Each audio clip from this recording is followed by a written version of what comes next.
প্রিয় শিক্ষার্থীরা, তোমরা যারা HSC vocational clothing and garments finishing ট্রেডে দ্বাদশ শ্রেণীর স্টুডেন্ট, তাদের জন্যই আমাদের আজকের আলোচনা। আজ আমরা clothing and garments finishing trade 1 এর 4র্থ অধ্যায় থেকে স্টোন ওয়াশ নিয়ে আলোচনা করব। তোমাদের সাথে আছি আমি জেসমিন সুলতানা, চিফ ইনস্ট্রাক্টর, সরকারি টেকনিক্যাল স্কুল অ্যান্ড কলেজ। শিক্ষার্থীরা, নিশ্চয়ই তোমরা বুঝতে পারছো আমাদের আজকের পাঠ শিরোনাম স্টোন ওয়াশ।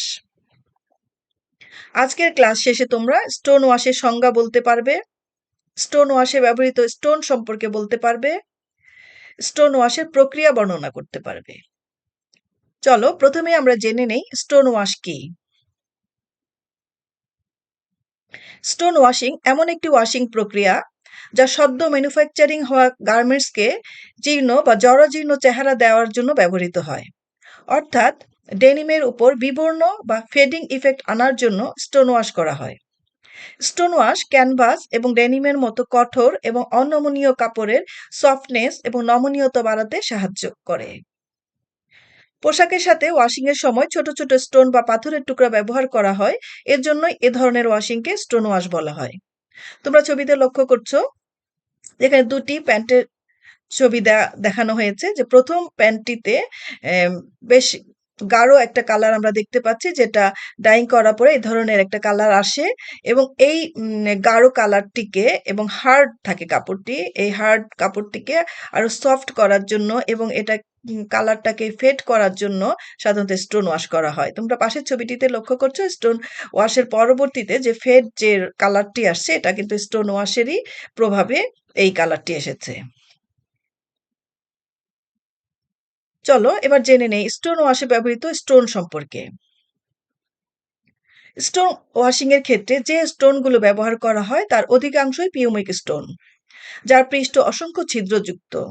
এই ছিদ্র সমূহের প্রান্তগুলো খুব তীক্ষ্ণ হয়, যা অধিক পরিমাণ সংঘর্ষ তৈরিতে সাহায্য করে। এবার আমরা জানবো যে স্টোন ওয়াশের সাইজটা কি হয়।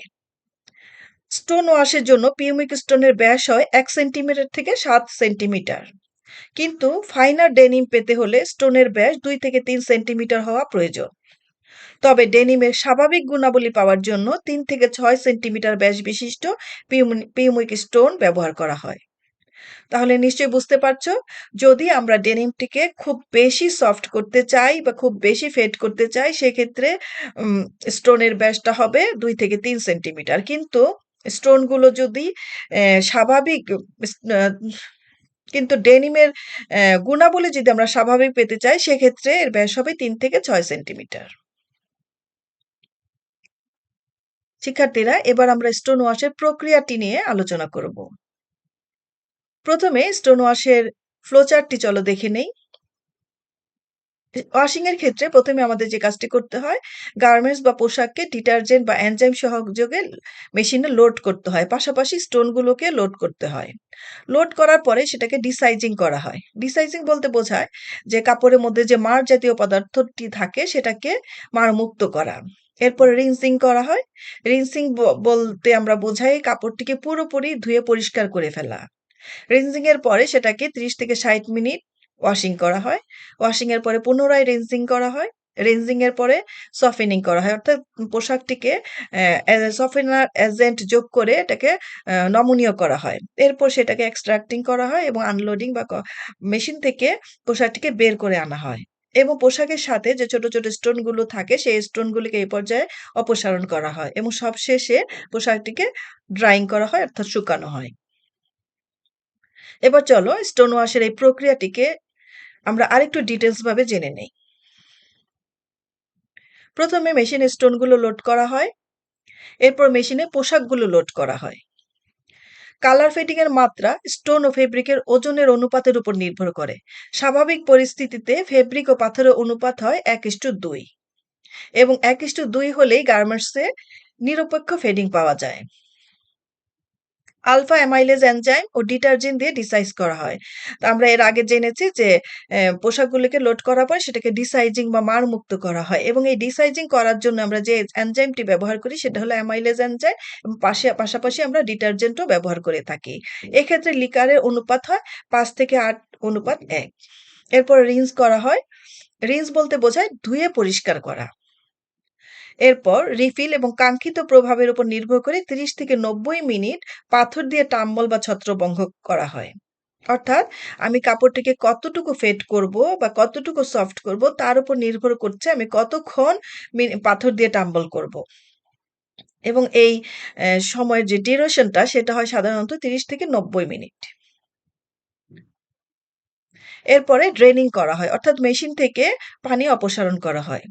তারপর পাথর থেকে পোশাকগুলো আলাদা করা হয়। পোশাক এ সময় অন্য মেশিনে স্থানান্তরিত হতে পারে।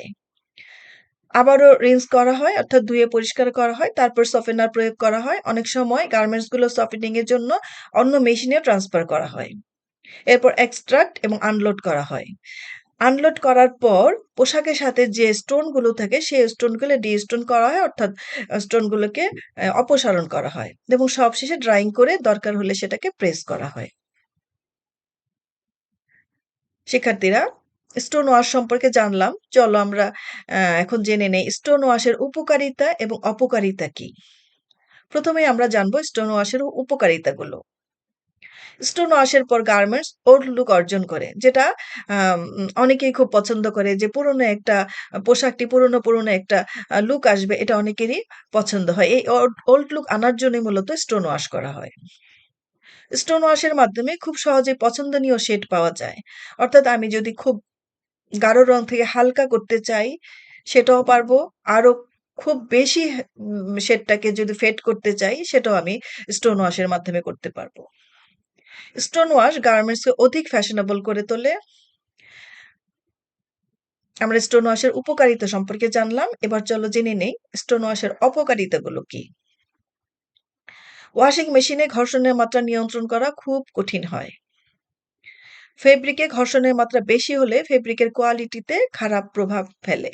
অর্থাৎ যেহেতু স্টোন ওয়াশ করা হয় এবং স্টোন দিয়ে খুব বেশি ঘর্ষণ করা হলে অনেক সময় দেখা যায় ফেব্রিকের গুণগত মান অনেক কমে যায় এবং অনেক সময় কিন্তু পোশাকটি ছিঁড়েও যেতে পারে।